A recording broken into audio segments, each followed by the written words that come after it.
Well, guys, you obviously know from the title what deck I'm going to do a profile on. And obviously, it's Frog Monarchs.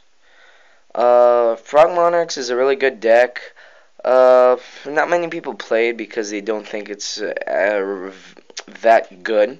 But it actually is really good if you make it a certain way. And it's really fast. I like the engine of the deck. It's tested out pretty well so far against Insectors, Dino Rabbit, and stuff like that. Hero Beat. So yeah, it's a really good deck. First off, 2 Treeborns. Thumbs up for the Superman Treeborn. Yeah, 2 Treeborns, 3 Swap Frogs, which is the basic engine of the deck. This card is really good. Why? Well, first of all, whenever he's summoned, you toss a frog to the grave. You can special summon this card by tossing a frog from your hand to the grave. Once per turn, you can return it to the hand as a cost and special summon another frog monster.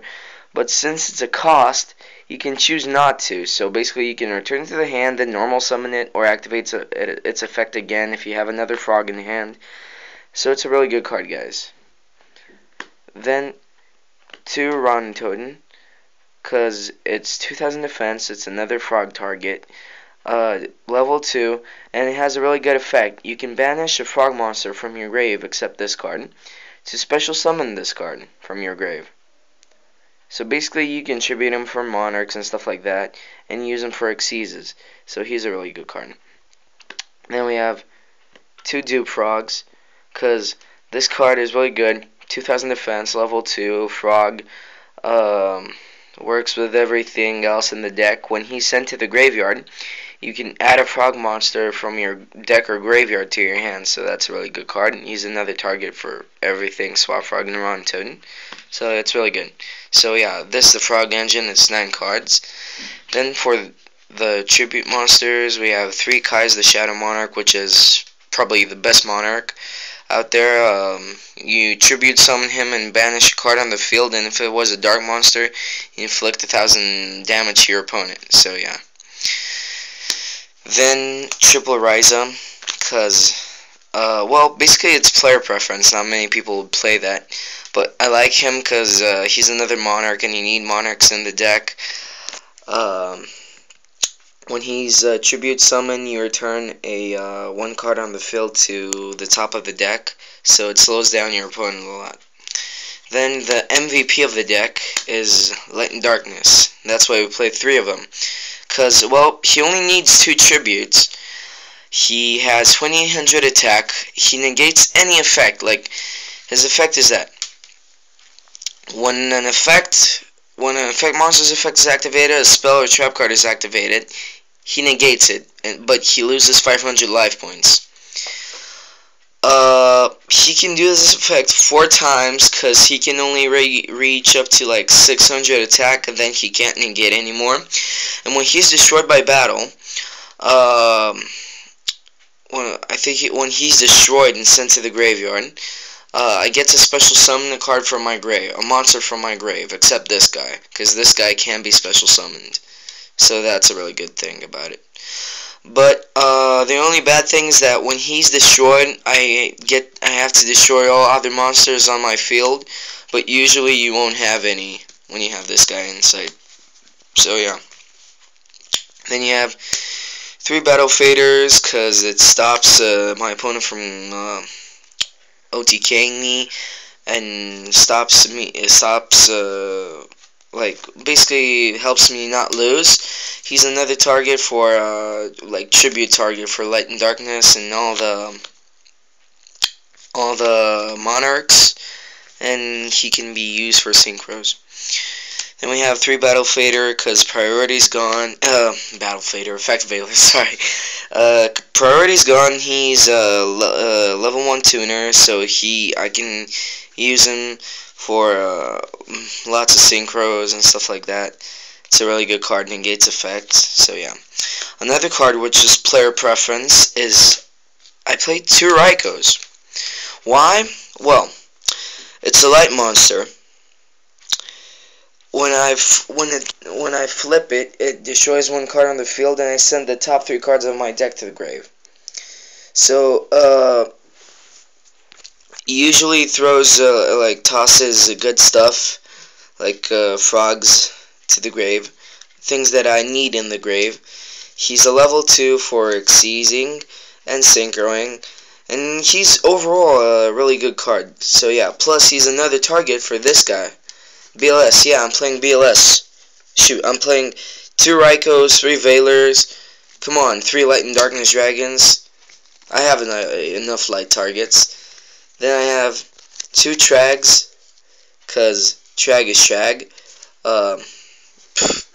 Saves my ass. Saves me from being OTK'd.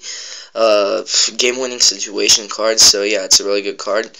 Dark for for BLS. Plus, he can be used for synchros, seizing, anything that I want. And then 1 Gores, cause he saves my butt all the time, and he's another dark.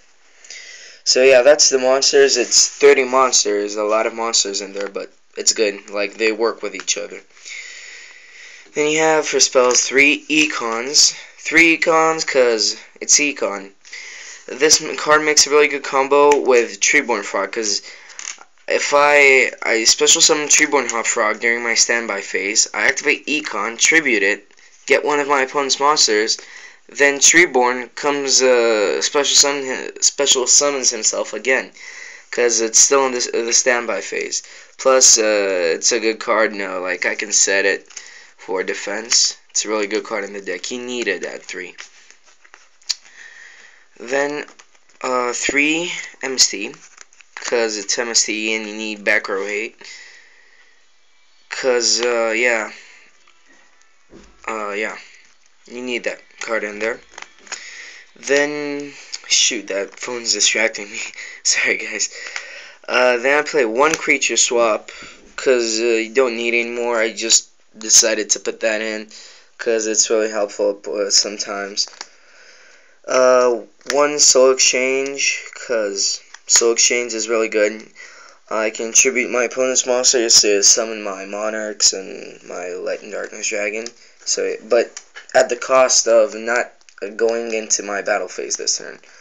But it doesn't really affect me that much. And then some staples: Dark Hole, Heavy Storm, and Monster Reborn. Shoot, there was supposed to be a Book of Moon in there. Yeah, yeah, there was supposed to be a Book of Moon in the deck too. So yeah, count that in. And then for traps, 1 Treacherous, because I don't play any other traps. Has a really good effect. Like, I destroy 2 monsters on the field. But I can't activate it if I have other traps in the grave.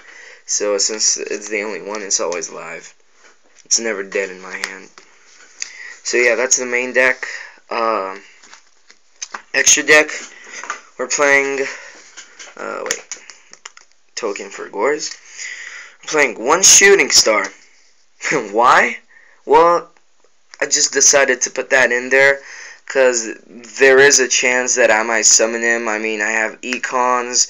I play Formula since I have Valor and Treeborn and Faders. So yeah, there is a possibility that I might summon this Shooting Star. 1 Mistform, my level 9. 1 Stardust, my level 8. Black Rose, level 7. Brio, level 6. Catastor, 5. Army Arm, level 4. My formula. So that's the synchros. I don't know how many they are. I think they're like 7, 8, something like that. For Xyz, then we have 1 Force Focus, because I have level 6s in my deck, and there are some times that I might need something stronger to get over one of my opponent's cards. Plus, I don't have any other rank 6 Xyzs. I could put in X-Beetle, but no, not really. Plus, I really like this card. I don't know, everybody hates it because its camera doesn't really look like a monster, but I like it. I mean, it's numbers.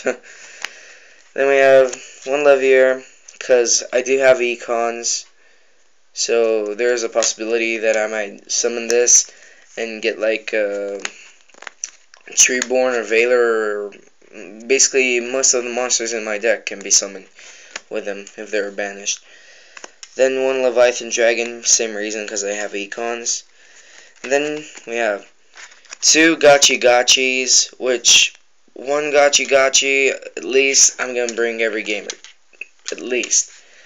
Because I have all these level 2s. I have Ron Toden, Dupfrog, Raiko, Trigodia that can become level 2, and yeah, Ron Toden, Swapfrog, Dupfrog. And then we have one Dark Mist because it's another rank 2 Xyz, and it saves me sometimes. So yeah, that's the extra deck. I do play a Chimera Attack, but I'm going to take this out because I took out the Cyber Dragons from my side deck. I'm not playing this, I just have this here right now. So yeah, don't count this in. Yeah. And then for the side deck, we have a third Treeborn, because there's a possibility that my opponent will have Macrocosmos and stuff like that, so yeah, I might need a third one. Then we have two DD Crows for Insectors, windups, the occasional windup matchup that I may get, I don't know. Maxis, because I hate being looped. Heretics, when they go off, they special summon like a shitload of monsters. So yeah, you need this card. Maybe not at 3, I just decided to put 3 because I like Maxi. One Electric Virus. Well, yeah, think about it. Electric Virus on Chaos Dragons and Heretics. So yeah, really good card. Then we have a third Raiko, because it's good against trap heavy decks, or it's good to put in game 2 and game 3 because my opponent's most likely going to put Macrocosmos or D Fissure, depending on the deck that they're playing. So this is a really good card. Then I play 2 Obelisk, because Insectors can't do anything in this card, and it's basically like a really hard card to get around. I mean, someone can be negated. If you have it in defense, like first turn when you attack with it, you're gonna deal some damage. Then you can put it in defense position, have a defense monster in there. Like the only cards that can destroy this are probably Dark Hole and Torrentials. So yeah. Except yeah. Then we have 2 Smashing Grounds for Dino Rabbits and stuff like that. And then we have, last but not least, 2 Dust Tornadoes, because Dust Tornado is good against trap heavy decks, and it's never dead when I draw it. So yeah, 2 Dust Tornadoes. Well, that's the deck, guys. Sorry for the really long video, but this deck needs some explaining, whatever you have inside. So yeah, it's a really nice deck. I would suggest that you try it out if you have the cards or make your own build. But yeah, Frog Monarchs for the win. See you guys. Peace.